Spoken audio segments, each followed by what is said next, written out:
Baik, Assalamualaikum warahmatullahi wabarakatuh. Perkenalkan, nama saya Muhammad Rajis dengan NPM 2108 Di sini saya membawakan tugas semester antara yang kedua pada blok neurologi dengan berjudul cluster headaches.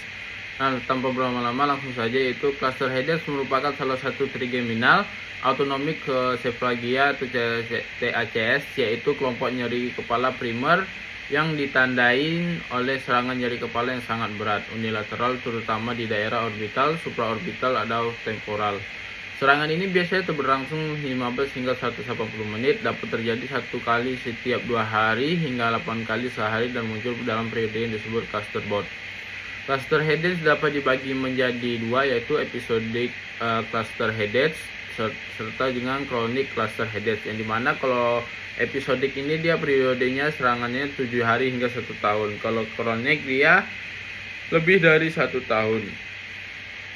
Lalu untuk etiologinya, penyebabnya pasti cluster headaches belum diketahui secara lengkap. Cluster headaches merupakan gangguan neurologis primer dengan mekanisme yang melibatkan beberapa sistem saraf, yang dimana adanya hipotalamus, yaitu terutama bagian posterior hipotalamus diduga berperan penting karena cluster headaches memiliki pola sirkadian. Lalu ada aktivasi sistem trigeminal.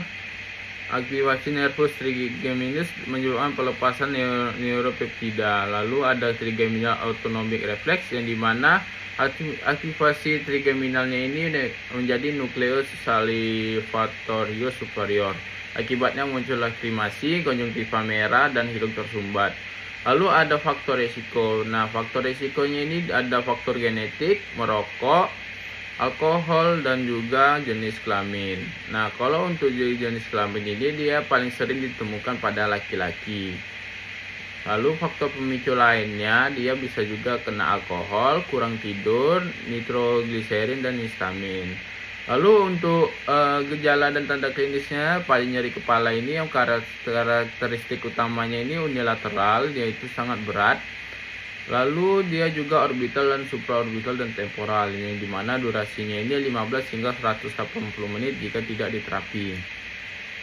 Lalu gejala otonom ipsilateralnya pada sisi yang sama, nyeri dapat ditemukan pada konjungtiva yang merah, lakrimasi, hidung tersumbat, rhinore, edema palpebra.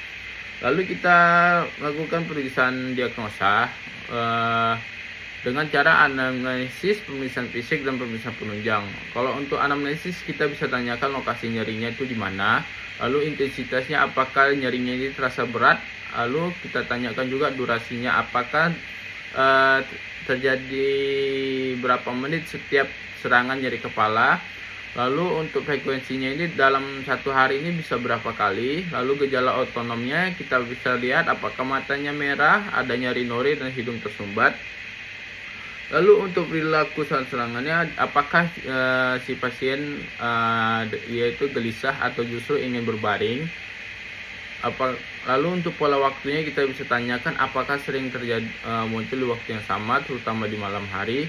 Lalu untuk pemeriksaan fisiknya kita bisa lakukan dengan kita cek apakah dia ada yang kesadaran, tanda rangsang minimal, saraf kranialis, sensorik, motorik, refleks, dan koordinasi. Lalu untuk pemeriksaan penunjangnya kita bisa lakukan MRI otak, yang dimana dengan perhatian pada craniocervical junction, yang dianjurkan terutama pada diagnosis awal untuk menyingkirkan penyebab sekunder yang dapat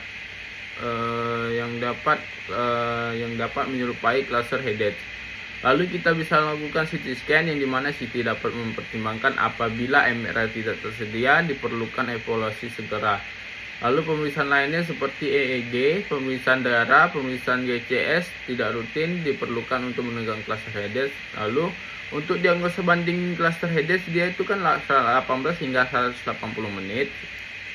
Jadi dia diagnosa bandingnya itu ada migrain yang biasanya terjadi 4 hingga 72 jam. Lalu ada paroksimal hemikrania, dia itu serangannya jauh lebih cepat. Lalu ada hemikrania kontinua, yang mana nyeri unilateralnya berlangsung terus-menerus dengan eksaserbasi.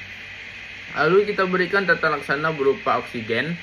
Oksigen 100% dengan dosis O2 100% lebih dari 12 liter per menit selama kurang lebih 15 menit. Lalu kita bisa berikan sumatriptan 6 mg subkutan, merupakan salah satu terapi yang paling abortif. Lalu namun onset yang terapi nasal biasanya lebih lambat dibandingkan sediaan subkutan. Nah, yang tidak dianjurkan sebagai terapi akut utama itu seperti NSAID, opioid, dan triptan oral. Lalu kita bisa berikan kortikosteroid yang dimana contohnya itu prednison lebih dari 100 mg per hari secara oral selama beberapa hari. Kemudian diturunkan secara bertahap sesuai protokol. Lalu tata laksana non farmakonya ini ada di gangguan kulit. Lalu untuk komplikasinya ada di gangguan kualitas hidup yang dimana adanya aktivitas sehari-hari terganggu, sulit bekerja dan belajar, gangguan hubungan sosial. Lalu ada gangguan tidur yang dimana akibatnya dapat terjadi sulit tidur, sering terbangun, kualitas tidur buruk, kelelahan pada siang hari. Lalu juga bisa jadi dia depresi dan anksietas, yang dimana nyerinya ini dia sangat berat dan berulang kali dapat menyebabkan memperburuk seperti stres psikologis, penurunan kualitas hidup, perasaan tidak berdaya. Baiklah, mungkin segitu saja yang bisa saya sampaikan. Yang saya sampaikan ini saya mendapatkan beberapa referensi yang sudah saya letakkan dalam menit saya. Mungkin segitu saja yang bisa saya sampaikan. Kurang lebih saya mohon maaf. Bila terjadi kekurangan, saya tutup dengan Assalamualaikum warahmatullahi wabarakatuh. Terima kasih.